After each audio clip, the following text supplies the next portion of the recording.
With several games, its own TV show, and one of the most active gaming communities out there, Fallout is one of the most successful games ever. But how did it come to be so popular? This is the rise of Fallout.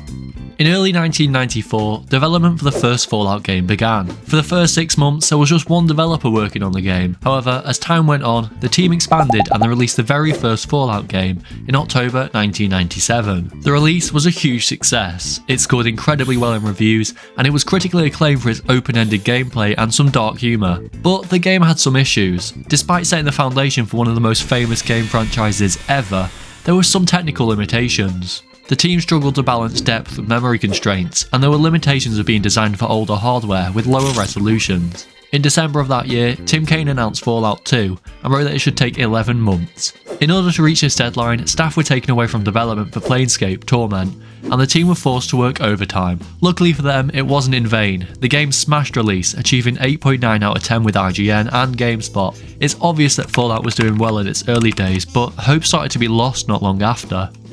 After the success of the first two Fallout games, the community had high expectations for Fallout Tactics, Brotherhood of Steel, and Fallout Brotherhood of Steel. The first released to mixed reviews. The players appreciate the tactical gameplay it introduced, but it was criticised for straying from the RPG style that Fallout has always held. Nevertheless, it achieved an 8.3 out of 10 from IGN, who said that they did just about everything right. The same definitely can't be said for Fallout Brotherhood of Steel. It's been described as the worst game in the entire Fallout franchise.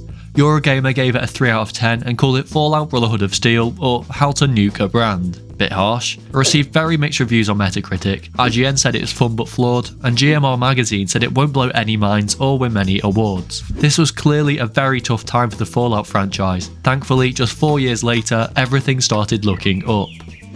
In 2008, 4 years after Brotherhood of Steel, Fallout 3 was released. Set in the year 2277, Fallout 3 was exactly what the franchise needed, and critics loved it.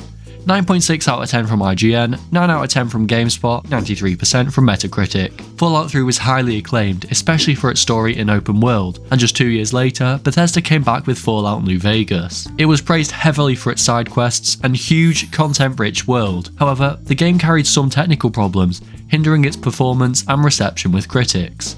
Critics also said that it felt as though the leap between Fallout 3 and New Vegas wasn't nearly as large as it could have been. Nevertheless, New Vegas sold over 11.5 million copies worldwide, making this time possibly a golden age for the Fallout franchise.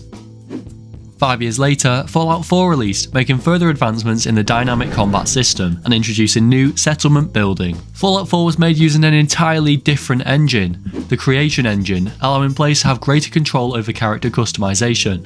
It's safe to say it had an incredible release. In the first 24 hours, they sold 1.2 million units and broke concurrent player count records on its first day. Clearly, they did something right. The huge success can be partially attributed to the massive marketing scheme by Bethesda, putting huge amounts of hype towards the game.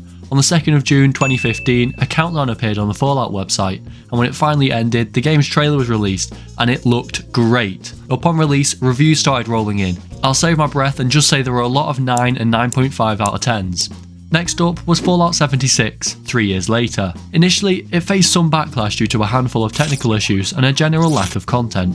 I mean, the launch was a disaster. It was the first online multiplayer game in the entire Fallout series, and this was a change that a lot of players didn't actually want. A lot of the community felt as though Fallout 76 was just buggy and incomplete and loaded with microtransactions. Due to the online nature of the game, Bethesda struggled to manage the live service aspects of keeping stable servers and providing frequent updates. Nevertheless, Todd Howard, the executive producer of the game, said the backlash was a positive experience overall, making them better developers. He addressed that the community didn't necessarily want the formula of the Fallout games changed. In an interview with The Gamer, he said that on reflection, the installment didn't quite hit the marks of previous games. Today, Fallout is still one of the most relevant and popular names in the industry, and Fallout 5 will aim to hoist the franchise even further, as it's expected to release around 2030. Fallout's popularity is highlighted by the fact that it literally has its own Amazon Prime series. It doesn't get better than that. The series focuses on the aftermath of Los Angeles, 200 years after the Great War of 2077. The series did well, to say the least. Amazon said that the series achieved 65 million viewers in the first 2 weeks of being on the platform. It became the second most watched title on Amazon Prime. It scored 8.4 out of 10 on IMDb and 94% on Rotten Tomatoes. Critics said that the production design and music was top notch, and I can't help but agree. So how is Fallout so successful? What makes the series so appealing to players? Fallout is popular for a whole host of reasons. Of course, the TV series reignited interest, drawing old players back to the game and new players in. It set Fallout at the front and opened it up to an entirely new audience. One thing I've not mentioned much in this video is the modding support. Fallout is a relatively unique franchise in the sense that modding the game is not just permitted, but encouraged. Nowadays, modding is often forbidden by developers, but Bethesda have an entire page on their website dedicated to helping you find mods. This means that the game's content is almost endlessly expanding, and if you have an issue with the game, there's probably a mod that can solve it. Modding even works on consoles. Also, Fallout's gameplay is engaging to say the least, and there's something there for everyone to love. The older games feature turn-based combat, and the newer ones feature real-time action, as well as the unique environment you play in. The games have features for everyone. Fallout also give their players a lot of freedom in the role-playing aspect, thanks to the character builder. And of course, iconic elements like Nuka-Cola and Vault-Tec, the iconic symbols in the series, keep players coming back to see how they are implemented in each installment. So that's why Fallout is so successful. What's your favourite Fallout game? When did you start playing? Let me know in the comments. Anyway, I'll see you in the next one. Bye!